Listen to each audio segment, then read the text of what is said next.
مہاراجہ کشن پرساد شاد کا جہاں تک تعلق ہے، ہمارے اردو ادب کی تاریخ میں کئی جگہ ذکر ہوا ہے، اور ابھی ابھی احتشام صاحب کی کتاب دیکھنے میں آئی تو انہوں نے بڑی تفصیل کے ساتھ ان کا ذکر کیا ہے. جیسا کہ آپ نے بتایا کہ کچھ تاریخ کی اس طرح کی گمشدہ کڑیاں ہیں، جی جی تو ان گمشدہ کڑیوں کو ہماری تحقیق کو چاہیے کہ ان کو اجاگر کرے اور انہیں ہمارے سلسلہ روایت کا حصہ بنائے. اس اعتبار سے شاد کی سوانح بڑی متحرک رہی ہے، یعنی ان کی شخصیت کے بہت سے پہلو ہیں،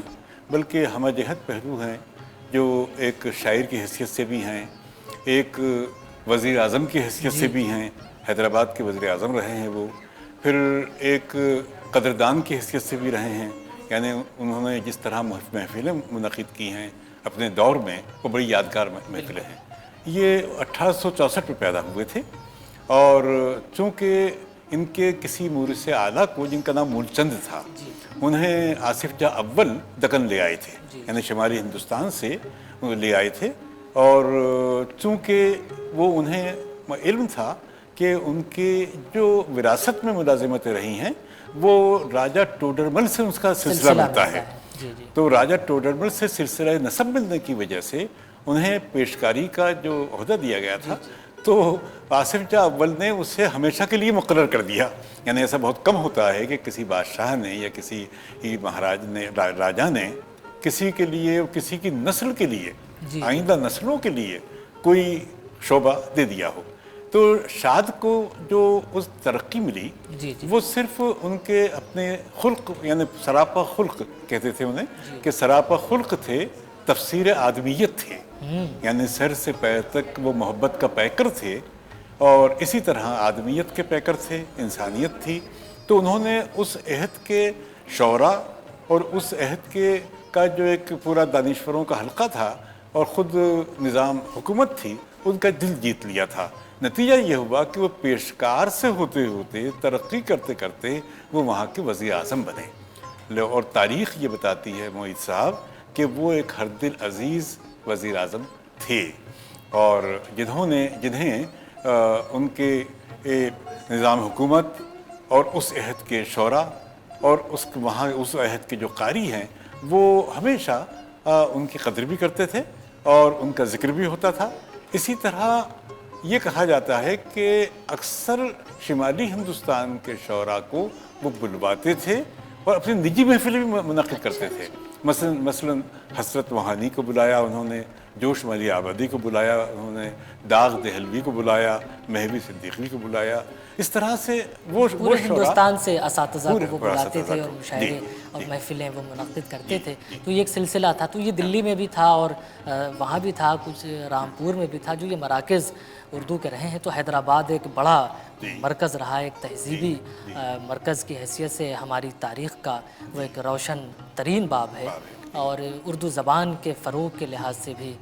ہم اس مرکز کو یاد کرتے ہیں. اور خاص طور پر زبان کے حوالے سے کہ جب دلی کا ذکر آتا ہے تو داغ کا ذکر آتا ہے، اور حیدرآباد کا ذکر آتا ہے پھر بھی داغ کا ذکر آتا ہے. تو داغ کی زبان اور اردو شاعری ایک خاص ٹرینڈ داغ نے سیٹ کیا تھا زبان کے حوالے سے. تو کشن پرساد شاد پر بھی داغ کے اثرات ہیں، اور چونکہ اس زمانے میں داغ کا یوں طوطی بول رہا تھا کہ ان کے اثر میں آسانی سے کوئی بھی آ سکتا تھا. تو وزیر اعظم تھے اور کئی حیثیتیں ہیں، تو شاعری میں وہ داغ سے متاثر تو ہوئے ہیں. ہاں بالکل ایسا دیکھیں، دراصل داغ بھی تھے اور وہ جلیل مانکپوری تھے دوسرے، اور تیسرے امیر مینائی تھے. یہ اتفاق یہ ہے کہ غالب کے بعد غالب نے جس طرح مشکل پسندی کا ایک آغاز کیا تھا، اور اردو شاعری میں وہ ایک واحد شخص ہیں جس کو ہم مشکل پسند شاعر کہتے ہیں، اور ایک ایسی شاعری جس میں کہ تغزل کی روایت کو قائم رکھا گیا. وہ آسان کی طرف زیادہ ہے، دشوار سے آیا. تو تغزل کی روایت کو امیر مینائی کے یہاں، دوسرے داغ دہلوی کے یہاں، تیسرے جلیل مانکپوری کے یہاں. تو یہ کہا جاتا ہے کہ شاد پر اثرات جو قائم ہوئے وہ داغ دہلوی کے شاگرد بھی کہلاتے ہیں وہ. اور داغ دہلوی کا ظاہر ہے کہ شمالی ہندوستان سے رامپور سے گئے اور وہاں پر خاک بسر ہوئے، یعنی وہیں تدفین ہوئی ان کی. تو ایسی جگہ سے وہ واپس تو لوٹ نہیں سکتے تھے کہ جہاں ان کے اتنے بڑے بڑے قدردان موجود ہوں. شمالی ہندوستان سے لے کر جنوبی ہندوستان تک، مشرق سے لے کر مغرب تک ان کے ہزاروں شاگرد تھے. تو اس اعتبار سے داغ کے اثرات سے کوئی بچ نہیں سکتا تھا. وہی یہ ہوا کہ شاد کا بھی رہا. اب شاید کے مثلاً اگر اشعار دیکھیں، مر گئے خاک ہوئے دل کے یہ چھالے نہ گئے، مر گئے خاک ہوئے دل کے یہ چھالے نہ گئے، خار حسرت وہ چبھے تھے کہ نکالے نہ گئے. اب یہ خار حسرت یہاں تمناؤں کا جو غالب نے تمناؤں کا سلسلہ شروع کیا تھا، یہاں حسرت جو ہے وہاں تمنا جو ہے وہ اس لیے ہے کہ حرکت پیدا کر رہی ہے، تحرک پیدا کر رہی ہے. یعنی ایک طرح سے حسرت کے ساتھ خار کا لفظ ہے کہ جس میں ہلکی سی ایک اذیت بھی ہے، ایک یاسیت بھی ہے، ایک لطف کا پہلو بھی ہے. تو خار حسرت وہ چبھے تھے کہ نکالے نہ گئے. اب جیسے کہ وعدہ کر کے وہ بھی انجان ہوئے جاتے ہیں، وعدہ کر کے بھی وہ انجان ہوئے جاتے ہیں، ایسے دیکھے ہی نہیں ہم نے مکرنے والے. اب دیکھیں یہ جو معاملہ بندی ہے، تو معاملہ بندی کو اگر جرأت سے شروع کرتے ہیں تو پورا ایک سلسلہ روایت ہے کہ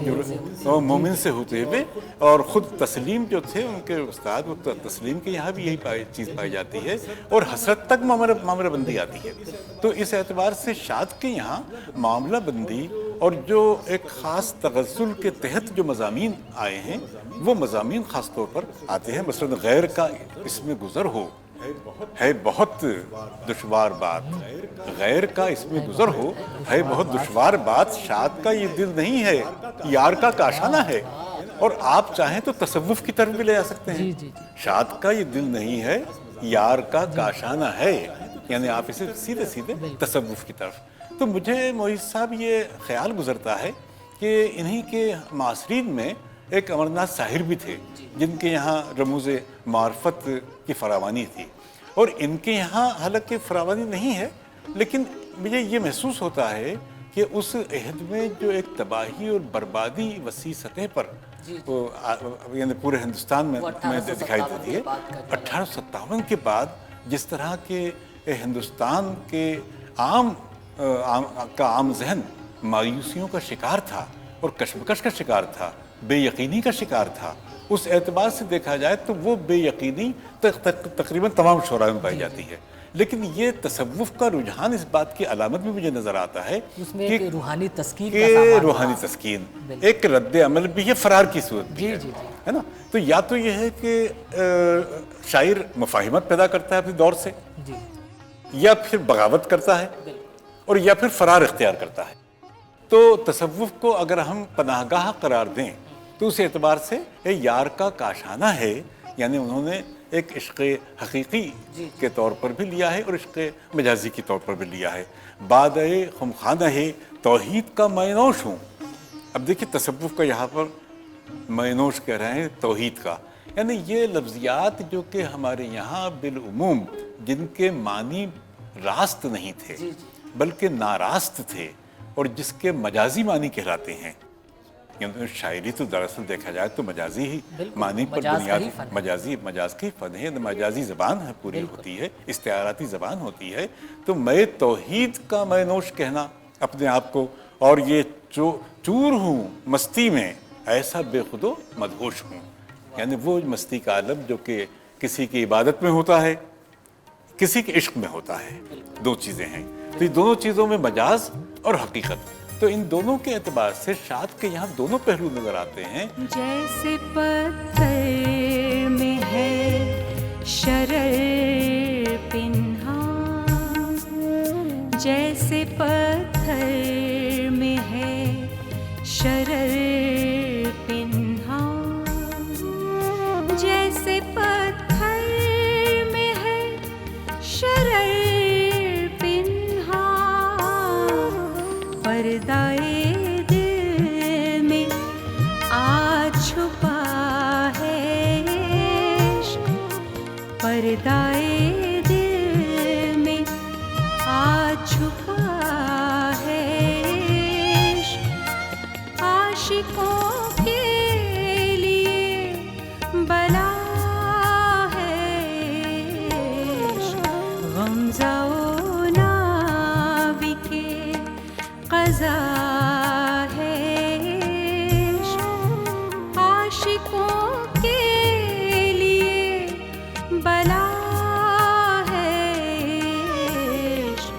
غمزه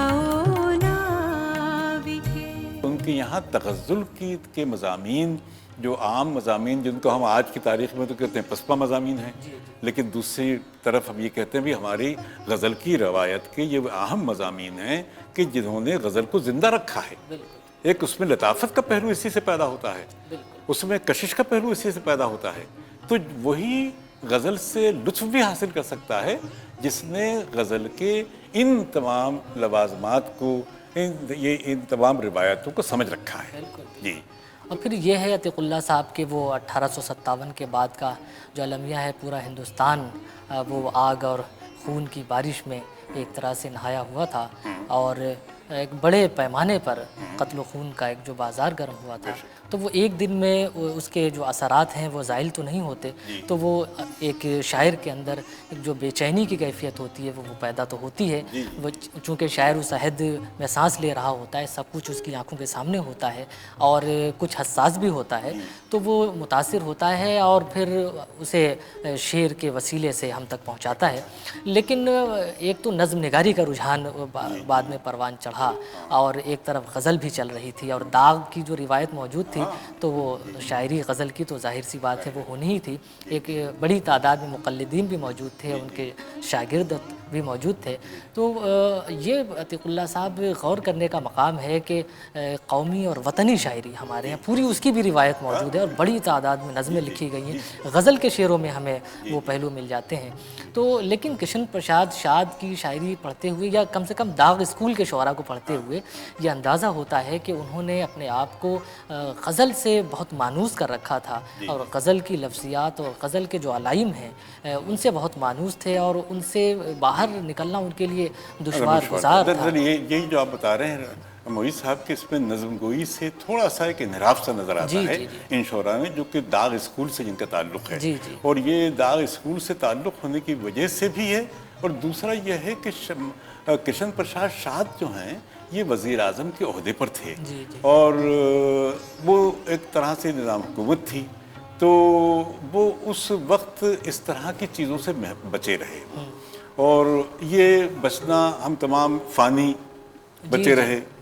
اسی طرح سے حسد کے یہاں ویسی اس طرح کی صورت نہیں پیدا ہوتی، جہاں لگے بہت بات کے ہیں یہ، اصغر گولڈوی کی یہاں وہ بات نظر نہیں آتی ہے، اور اسی طرح شاد کے یہاں نظر نہیں آتی ہے، ساحر کے یہاں نظر نہیں آتی ہے۔ لیکن یہ ضرور ہے کہ انہوں نے غزل کی پاسداری کی، غزل کی روایت کی، لیکن انہوں نے منقبتیں بھی لکھی، حمد بھی لکھی، نعتیں بھی لکھی، اور غزل بھی لکھی۔ یعنی انہوں نے ٹھیک ہے اس طرح کی نظمیں جو کہ ہمارے دور کی فلسفیانہ قسم کی نظمیں تھیں، لیکن یہ بہت بڑی بات ہے عتیق اللہ صاحب، لیکن انہوں نے اس طرح کی نظمیں، بلکہ مجھے یاد ہے کہ انہوں نے حضور کے شان میں بھی کئی نظمیں، کئی نعتیں لکھی ہیں۔ میرے والی، میرے مولا، میرے سلطان عرب، میرے والی، میرے مولا، میرے سلطان عرب، میرے محبوب خدا، پیارے نبی سلطان جان عرب، ہے نا، میرے محبوب خدا پیارے نبی جان عرب، لاکھ مبعوث پیمبر ہوئے اس عالم میں،